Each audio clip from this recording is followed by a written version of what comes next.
ሀገር ሲጠፋ እንዴት እንደሚጠፋ ላሳያችሁ። ማታውቁት ነው አይደል? ታውቁታላችሁ። ሀገር የሚጠፋው የሀገራችን የኢትዮጵያም ጥፋት በዚህ መልኩ ነው የሚጠፋው። የምታዩት ነው። እስራኤል ስትጠፋ ናቡከደነጾርና ስልምናሶር ያደረጉት ሶስት ነገር ነው። በአዳም በእናታችን በሔዋን ጊዜ ስንወድቅ የዛፍ ፍሬ በልተን ነበር የወደቅ ነው። የወደቅንበትን ዛፍ ፍሬውን ስንበላ ከዚያ ዛፍ ስር አንዲት ሴት ትመለከታላችሁ። ያችም ሴት እናታችን ሔዋን ነበረች። ከሞት ዛፍ ስር አንዲት ሴት ነበረች፣ እሷም ሔዋን ናት። እግዚእ ሀበኒ ዘንተ ማየ ከመ ይጽማ ወይምጻ ዳግመ ከመ እቅዳ ማየ፣ መልሼ እንዳልጠማ ልቀዳም እንዳልመላለስ እባክህ አንድ ጊዜ ተጠጥቶ ሁል ጊዜ የማያስጠማ ያልከውን ያንን ውሃ ስጠኝ አለችው።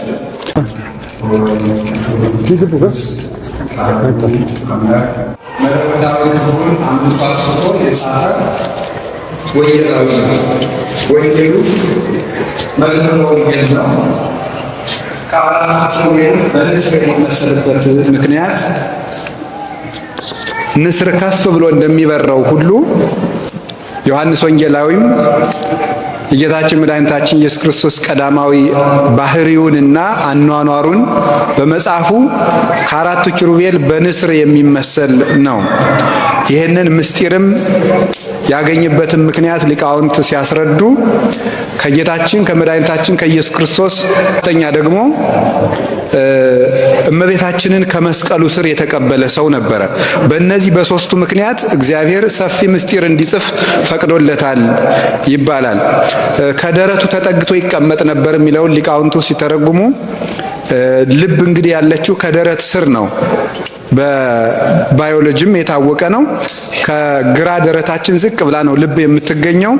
ስለዚህ ከደረቱ ተጠግቶ ይቀመጣል ማለት የክርስቶስ የልብ ወዳጁ ነው ማለት ነው። የልብ ወዳጅ ነበረ እና ክርስቶስን አብልጦ በመውደዱ ከዚህ የተነሳ ልዩ ምስጢር ተሰጥቶታል። ይህ አንዱ ነው። ሁለተኛ ደግሞ ንጹሕ ድንግል ነበረ። ንጽሕና እግዚአብሔርን የምናይበት መስታወትና በር ነው። አስቀድሞ የገነት በር የተዘጋብን በማደፋችን ምክንያት ነበረ። ንጽሕና ግን የሰማይ ደጅን ይከፍታል። ኃጢአት ደግሞ የሰማይ ደጅን ይዘጋል እና ይህ ንጹሕ ሰው ስለነበረ እግዚአብሔር የምስጢር በር ከፍቶለታል። ሶስተኛ እናታችን ቅድስት ድንግል ማርያምን ከመስቀሉ ስር የተቀበለ ሰው ነው። እንግዲህ ሁለት ምስጢርን ታስተውላላችሁ። አስቀድሞ በአባታችን በአዳም በእናታችን በሔዋን ጊዜ ስንወድቅ የዛፍ ፍሬ በልተን ነበር የወደቅ ነው። የወደቅንበትን ዛፍ ፍሬውን ስንበላ ከዚያ ዛፍ ስር አንዲት ሴት ትመለከታላችሁ። ያችም ሴት እናታችን ሔዋን ነበረች። ከሞት ዛፍ ስር አንዲት ሴት ነበረች፣ እሷም ሔዋን ናት።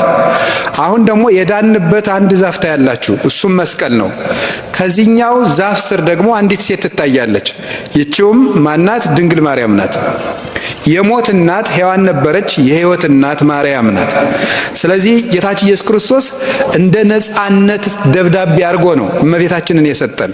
የነጻነት ደብዳቤ ዕዳችን ሰርዞ በመስቀሉ ከደመደመ በኋላ ዕዳ ለመውጣታችን ዕዳችን እንደተሰረዘ ምስክር አድርገን የምናሳያት ምልክት የምትሆን ደግሞ ሰሌዳ መለኮት የምትባል እመቤታችንን ከመስቀሉ ስር ሰጠን።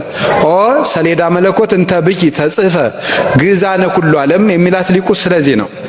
የዓለሙ ሁሉ ነጻነት የተቀረጸብሽ የመለኮት ሰሌዳ፣ የአካላዊ ቃል የተቀረጸብሽ እውነተኛይቱ ታቦት ብለን የምናመሰግናት ከዚህ የተነሳ ነው እና ብቻውን ልዩ ጸጋ የሰጠው ዮሐንስ ወንጌላዊ ነበረ።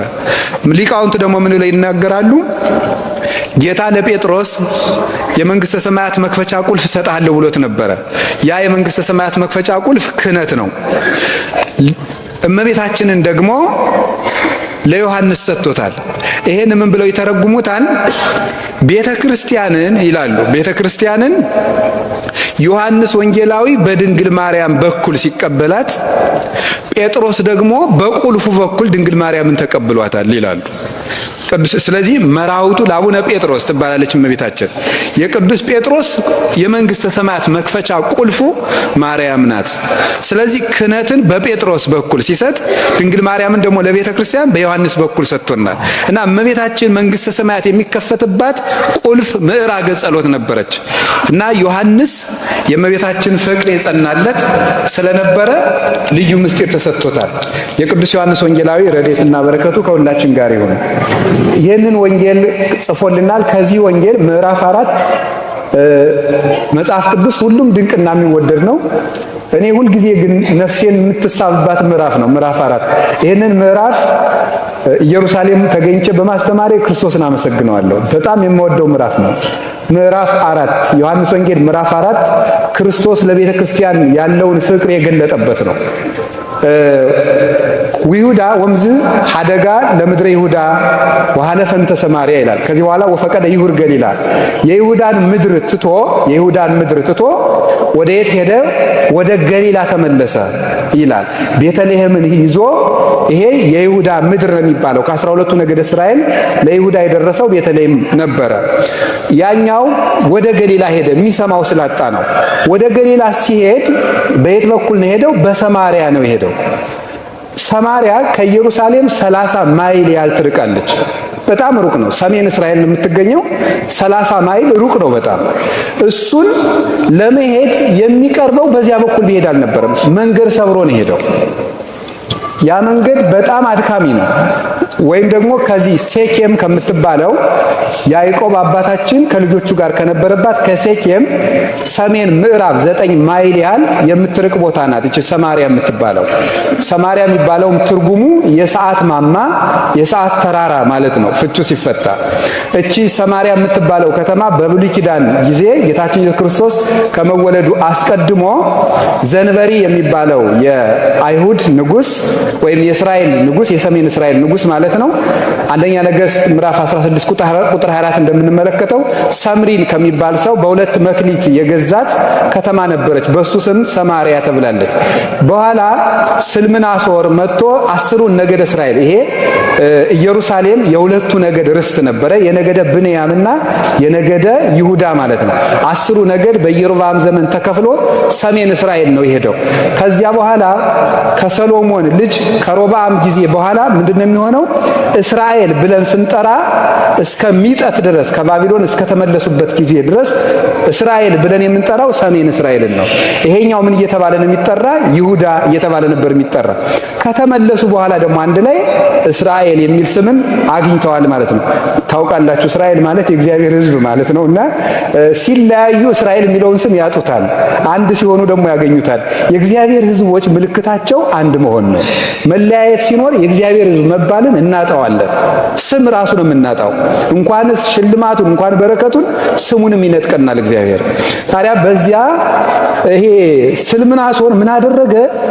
እስራኤል ሀገራቸው እንዳይናፍቃቸው ወደ ሀገራቸው የመመለስ ሐሳብ እንኳን እንዳይኖራቸው አምጥቶ የፋርስ ሰዎችን በሰማርያ ያሰፈራቸው። በጣም ያስደንቃል። ሀገር ሲጠፋ እንዴት እንደሚጠፋ ላሳያችሁ። ማታውቁት ነው አይደል? ታውቁታላችሁ። ሀገር የሚጠፋው የሀገራችን የኢትዮጵያም ጥፋት በዚህ መልኩ ነው የሚጠፋው። የምታዩት ነው። እስራኤል ስትጠፋ ናቡከደነጾርና ስልምናሶር ያደረጉት 3 ነገር ነው። አንደኛ የእስራኤል ኃያላንንና አርበኞችን ማጥፋት። ሁለተኛ ምን ማድረግ ነው ደግሞ? ቤተ መቅደሱን ማፍረስ። ሶስተኛ ሕፃናትን ባቢሎን ወስዶ በስርዓተ ትምህርት መበከል። በእነዚህ በ3ቱ ሀገር ይጠፋል። ሕፃናት በተበላሸ ስርዓተ ትምህርት ሲበከሉ፣ ኃያላን ወይም ደግሞ ጎበዛዝቱ ወይም ጉልማሶች በጦርነት ሲያልቁ፣ ሶስተኛ ደግሞ የሚጸልዩ አረጋውያንና ካህናት ደግሞ ከቤተ መቅደስ ሲያልቁ ሀገር ይጠፋል። እንዲህ አድርጎ ሕዝብ ተስፋ እንዲቆርጥ ነው። ቆይ እግዚአብሔር ያወጣናል እንዳንል መቅደሱ ፈርሷል። ሕፃናት አድገው ያወጡናል እንዳንል አይምሯቸው ተበክሏል። ኃያላኑ ተዋግተው ያድኑናል እንዳንል ሙተው አልቀዋል።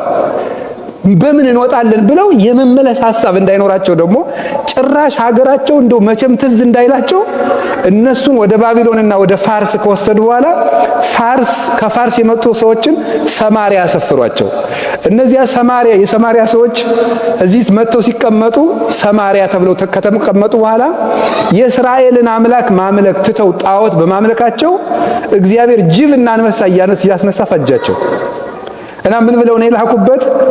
የሀገሪቱን ልማድ አልለመዱምና አውሬ ፈጃቸው የሚል መልእክት ነው የተጻፈላቸው። የሀገሪቱ ልማድ እግዚአብሔር ነው። ሀገር ያለመደችውን አታኖረውም። ለጥቂት ቀን ሊኖር ይችላል እንጂ እግዚአብሔርን የለመደች አገር ውስጥ ክፋትን ይዞ የሚመጣ የተሾመ ሰው ሊኖር አይችልም። የጊዜ ጉዳይ ነው እንጂ ይጠፋል። የሀገሪቱ ልማድ አይደለም ብለው ጻፉለት።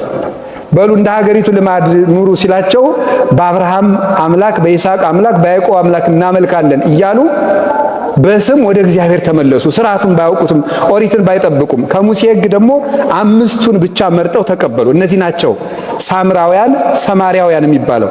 እቺ ሳምራዊት ሴት የምትባለው ከነዚህ ወገን የተወለደች ናት። እና እነዚህ ከዚያ የተቀላቀሉ ናቸው ብለው ስለሚያስቧቸው 5ቱን የሙሴ ሕግ ብቻ ይቀበላሉ ብለው ስለሚያስቧቸው እስራኤል ወይም አይሁድ ጨርሰው ነው የሚጸየፏቸው ከተመለሱ በኋላ። መንገዱ እናንተ ከዚህ ስለምትኖሩ እናንተ ከኔ ይልቅ ታውቁታላችሁ።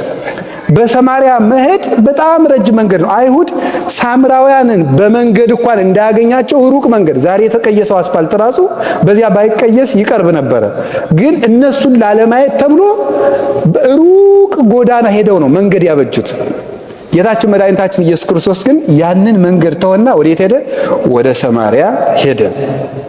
ኢየሩሳሌም ስመጣ ሁልጊዜ ክርስቶስን ሳስብ የሚታሰበኝና የሚያሳዝነኝ ያን ሁሉ ጎዳና ሄደው መንገድ ነው። ያን ሁሉ ጎዳና ለምን እንደሄደ አሳያቸዋለሁ። በቀትር ሰዓት ነው ሄደው።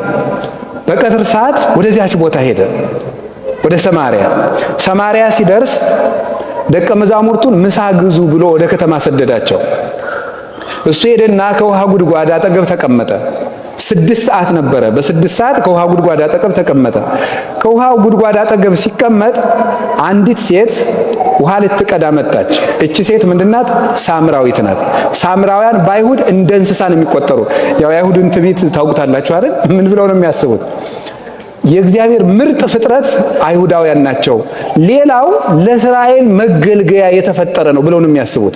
ከዚህ የበለጠ ትዕቢት የለም። ለእግዚአብሔር አገልጋይ እንደ ዕቃ፣ እንደ በሬ፣ እንደ ላም እንግዲህ እንስሳት ነው ለሰው የተፈጠሩት። ሌላው ለእኛ አገልጋይነት ነው የተፈጠረ። እግዚአብሔር መርጦ የፈጠረው ዘር የአብርሃም ዘር ነው ብለው ነው የሚያስቡት። እና ሌላውን ይጸየፉታል።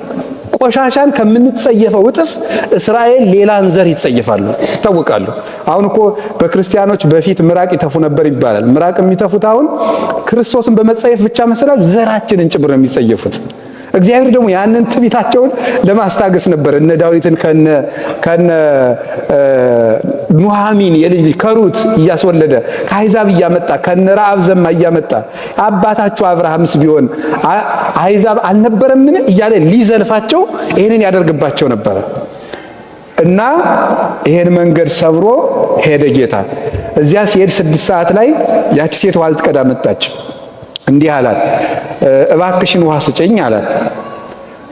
ውሃ ስጭኝ ስትለው እንዴ እፎኑ እንዛ አይሁዳዊ አንተ እማቤት ስዕል ከመትስተይ ማየ፣ አንተ አይሁዳዊ ስትሆን እኔ ሳምራዊት ስሆን እንዴት ከኔ ውሃ ትለምናለህ አለችው። ምክንያቱም ሳምራውያን አይሁዳውያን እንደሚጸየፋቸው ነው የሚያው። እንኳንስ ውሃ ለመጠጣት የሳምራውያን ዕቃ ነው ከተባለ ራሱ ይሰብሩታል እንጂ አይጠቀሙበትም። በዚህ ያህል የምትጸየፉን ስትሆኑ እንዴት ከኔ ውሃ ትለምናለህ አለችው። ጌታ እንዲህ አላት፣ ሶበሰ ተአምሪ ጸጋሁ ለእግዚአብሔር ወመኑ ውእቱ ዘይስለኪ ማየ አንቲኒ እምሰአልኪዮ ወውቱኒ እምሃበኪ ማየ ሕይወት። የእግዚአብሔር ጸጋ ምን እንደሆነ ብታውቂ፣ ውሃ ጠጭኝ የሚልሽ ማን እንደሆነ ብታውቂ ኖሮ ይልቁንም አንቺ ተለምኝው ነበር፣ እሱም የሕይወት ውሃ ይሰጥሽ ነበር ይላል አላት። እሷ ደግሞ ምን አለችው? እንዴት ያለች ብልህ ሴት እንደነበረች በእውነቱ አነጋገር የምታውቅ ሰው ባነጋገሩ መንግስተ ሰማያትን እንደሚያጣት ታውቃላችሁ። ጌታዬ አለችው። ማይኒ አልብከ ማየብኒ አልብከ መቅጃ የለህም። ዋዘቅቱኒ እሙቁቱ ጉድጓዱም ጥልቅ ነው። ማየት የለከ እንከ ማየ ሕይወት የሕይወት ውሃ ታዲያ ወዴት አለ? አንተኑ ተአቢ ያዕቆብ ዘውሃበነ ዘንተ ማየ ይህን ውሃ ከሰጠን ከያዕቆብ አንተ ትበልጣለህ አለችው። እሱ ደግሞ ቀጠልና የእሱን አነጋገር ቆይ መልሼ ሳብራራው አሳያችኋለሁ እንዴት አድርጎ እንደሚያስተምር። ምን አላት? ኩሉ ዘይሰቲም ዝንቱ ማይ ይጸም ዳግመ ከዚህ ውሃ የሚጠጣ ሰው መልሶ ይጠማል አላት። ወዘሰ ይሰቲ እማይ ዘውቦ አነ ይጸም ዳግመ እኔ ከምሰጠው ውሃ የሚጠጣ ግን ዳግመኛ አይጠማም አላት። እሷ ደግሞ ምን አለችው? እግዚእ ሀበኒ ዘንተ ማየ ከመ ይጽማው ይምጻ ዳግመ ከመ እቅዳ ማየ መልሼ እንዳልጠማ ልቀዳም እንዳልመላለስ እባክህ አንድ ጊዜ ተጠጥቶ ሁል ጊዜ የማያስጠማ ያልከውን ያንን ውሃ ስጠኝ አለችው። እሱ ደግሞ ምን አላት? ሁሪ ወፀውኢ እምተኪ ባልሽን ጥሪና ነይ ይሰጥሻለሁ አላት። አልቤ እምት አለችው። ባል የለኝም አላት። ሰናየ ትቤሊ መልካም ብለሻል። እስመ አምስቱ እደው ነበሩ ምስሌኪ ወይዜኒ ዛሃሎ ምስሌኪ ኮነ ምተኪ 5 ባሎች ነበሩሽ ዛሬም አብሮሽ ያለው ባልሽ አይደለምና መልካም ተነግረሻል አላት። ነብይ እንደሚመጣ እናውቃለን፣ እሱ ሲመጣ ሁሉ ነግረናል አለችው። አነ ውእቱ ዘትናገረኪ የምናገርሽ እኔ ነኝ አላት። ስለ ቃሉ እግዚአብሔር ስሙ የተመሰገነ ይሁን። ይሄ ንባብ ነው። አሁን ትርጉሙን ልንገራችሁ። መጽሐፍ ቅዱስ ስታነቡ 3 ደረጃዎች አሉት አይደለም? 3ቱ ደረጃዎች ምንድናቸው? የታሪክ ክፍል ወይም አንዱ የታሪክ ክፍል ነው። ሁለተኛው ደረቅ ትርጉም የሚባል ነው። ሶስተኛው መንፈሳዊ ትርጉም ወይም ሂስቶሪካል ሌቭል፣ ሊትራል ሌቭል እና ስፒሪቹዋል ሌቭል ይባላሉ። እነዚህ 3ቱ ደረጃዎች አሉ። ፕሮቴስታንቶች የሚቀሩት ሂስቶሪካል ላይና ሊትራል ላይ ብቻ ነው የሚቀሩት። ደረቁን ብቻና ታሪኩን ብቻ ነው የሚይዙት። መንፈሳዊ ትርጉሙን አያነቡትም። የኢትዮጵያ ኦርቶዶክስ ተዋሕዶ ቤተክርስቲያን ግን ሚስቲካል ነው። አስተረጓጉማ ሁሉ መንፈስ ቅዱስን የተቀበለ የተከተለ ትርጉም ያለው። እንደውም ሊቃውንቱ ምን ይላሉ? አነ ውእቱ አንቀጸ አባግ ዘበአማን እኔ እውነተኛ የበጎች በር ነኝ ይላል። እና እንዲህ የሚል ቃል አለ። አማን አማን ብለክሙ ዘይዋ እንተ አንቀጽ ውስተ አጸደ አባግ ወዘአርገ እንተ ካልእ ገጽ ሰራቂ ወጉይለያ ውእቱ እውነት እውነት እላችኋለሁ ወደ በጎች በረት በበር በኩል የማይገባ እሱ ሌባ ነው ይላል። ወዘሰ ይበው ውስተ አንቀጽ ኖላዊ አባግ ውእቱ በበር በኩል ግን የሚገባው እሱ የበጎች እረኛ ነው። ዋጻዊኒ ያርህ ወሎቱ እንደዚህ ላለው ሰው ደጅ ዘይው ወይም በረኛው ይከፍትለታል ይላል። ይሄ ሊቃውንቱ ብሎ ይተረጉሙታል መሰላችሁ። ወደ በጎች በረት በበር የማይገባ የበግ ሌባ ነው የተባለው፣ በመስኮት የሚገባ የተባለው የበጎች በር የተባለ መጽሐፍ ቅዱስ ነው ብሎ ይተረጉማሉ ሊቃውንቱ። ከክርስቶስ በተጨማሪ የበጎች በር በመስኮት የሚገባው ማለት ምግባር አልባ መጽሐፍ ቅዱስን ተረጉማለሁ የሚል ሰው፣ ደረቁን አስተምራለሁ የሚል ሰው ይሄ ሌባ ነው ማለት የጥቅስ ሌባ ነው፣ የኃይለ ቃል ሌባ ነው፣ የምስጢር ሌባ ነው፣ የመጽሐፍ ቅዱስ ሌባ ነው። እንደዚህ ያለውን በጎቹን አያውቁትም፣ መምህር አይሉትም፣ አይከተሉትም። እስመ ያምራ ቃሎ መምህርነቱን አያውቁለትም፣ የእሱን መምህርነት ግን ወዘሰ ይበው ውስተ አንቀጽ በበር የሚገባው ግን እየሰራ የሚያስተምረው ሰው እሱ መምህር ነው። አጻዊኒ ያርህ ወሎቱ የመጽሐፍ ቅዱስ ባለቤት መንፈስ ቅዱስ የመጽሐፍ ቅዱስን በር ይከፍትለታል ይላል። የመጽሐፍ ቅዱስን በር ይከፍትለታል። ያ ሰው ገብቶ ይሄንን ግን በጎቹ እንዳል ዋባግ ይሁኒ ይሰማሁ ቃሉ እሱ ግን በጎቹም የዚህን ሰው ድምጽ ይሰሙታል አለ። መምህር እንደሆነ ያውቁለታል፣ ትምህርቱን ያከብሩለታል። ለምን? ወደ በሩ ገብቶ የሚያስተምር ስለሆነ ይላል። እና መንፈሳዊ ትርጉሙን ልንገራቸው። መጽሐፍ ቅዱስ እንዲሁ ዝም ብሎ መጽሐፍ ቅዱስ በኦሪት ዘሌዋውያን ስታነቡ የብሉይ ኪዳኑን በግ ነው የሚመስለው መጽሐፍ ቅዱስ ይላሉ ሊቃውንት። በጉ አለ አይደለም? አታውቁም? በግ አሁን ለሁላችሁ አንድ በግ ሰጥቼ እንዳታርዱት ብላችሁ ጥቅም አለው? በጉን ሰጣችሁ እንዳታርዱት፣ ግን ለፋሲካ ይሆናችሁ ብል ምን ያደርግላችኋል? ምንም ያደርግ ማለት መጽሐፍ ቅዱስ እንደ በግ ነው። በጉን ስታርደው ነው ስጋ የምታገኙ። መጽሐፍ ቅዱስም ሲተረጎም ነው ለነፍስ ምግብ የሚሆነው። ካልሆነ ግን ዝም ብሎ የሚነዳ በግ ነው። ጥቅሱ ዝም ብሎ የሚነዳ በግ ነው። እንደ ኦሪቱ መስዋዕት ነው። ሊቀ ካህናቱ በብልት አድርጎ ይቆራርጠው ውስጡን ይጠበው የሚለው ይሄ ኦሪት ዘሌዋውያን ምዕራፍ 1 ላይ ያለው የብሉይ ኪዳን አይሁድ የሚያቀርቡት መስዋዕት በሙሉ ለመጽሐፍ ቅዱስ ትርጓሜ የተሰጠ ነበረ። ወደዚህ ትርጓሜ ልመልሳችሁ። ጌታችን ኢየሱስ ክርስቶስ 6 ሰዓት በሆነ ጊዜ ደከመ ይላል። ይሄ 6 ሰዓት የሚባለው ክርስቶስ ሰው የሆነበት 6ኛው ሺህ ዘመን ማለት ነው። 5500 ዘመን ከአዳም እስከ ኖህ ያለው 2256 ዘመን ነው። ከኖህ አንስቶ እስከ ሙሴ 1644 ዘመን ነው። ከሙሴ አንስቶ እስከ ክርስቶስ 1600 ዘመን ነው። ይህን ስትደምሩት 5500 ዘመን ይባላል። ይሄ 6ኛው ሺህ ነው። ስለዚህ በ6 ሰዓት ክርስቶስ ደከመ የተባለው በ6ኛው ሺህ ጊዜ ክርስቶስ ሰውን ለማዳን የሚደክምበትን ሥጋ ለብሶ መከራ ተቀበለ፣ ተመላለሰ ተብሎ ነው የሚተረጎሙ። ከውሃው ወደ ውሃ ጉድጓድ መጣ ማለት ምንድነው ትርጉሙ? ወደ ውሃ ጉድጓድ መጣ የተባለው ምንድነው? ሊቃውንቱ ይተረጉሙታል። ጉድጓድ የተባለ የኛ ጥልቅ ኃጢአታችን ነው ይላል። ይሄንን ነበር ቅዱስ ዳዊት መዝሙር 129 ላይ እማይምቅ ጸዋይኩከ እግዚኦ፣ አቤቱ ከጥልቅ ጉድጓድ እጠራሃለሁ ያለው ለዚህ ነው። ከጥልቅ ጠራው ያለው ከኃጢአት ጉድጓድ ነው። ስለዚህ ክርስቶስ በ6 ሰዓት ደክሞ ወደ ጉድጓድ መጣ ማለት እኛን ከኃጢአት ጉድጓድ ለማውጣት መጣ ማለት ነው ብለው ይተረጉሙታል። ሁለተኛ ደግሞ በሰሙ ስንወስደው በታሪኩ ስንወስደው 6 ሰዓት መጣ። በእስራኤል ባህል ውሃ የሚቀዳ ማለዳ ነው። የዛሬውን አላውቅም። ዛሬማ ቤት ውስጥ ነው፣ ሌትም ቀን መቅዳት ነው። ድሮ ግን የጉድጓድ ውሃ ምንጭ ቀዱ ሳለ እስራኤል ውሃ የሚቀዱት ጧት ቀደም ብለው ነው። በኢትዮጵያ በገጠር የሚቀዳው ጧት ነው። ስለዚህ ማለዳ ነው የሚቀዳው። ከ3 ሰዓት በኋላ ውሃ ይቀዳም ነበረ። አሁን ይቺ ሴት ስታገባ አስማንዲዮስ የሚባል ጋኔን አለ።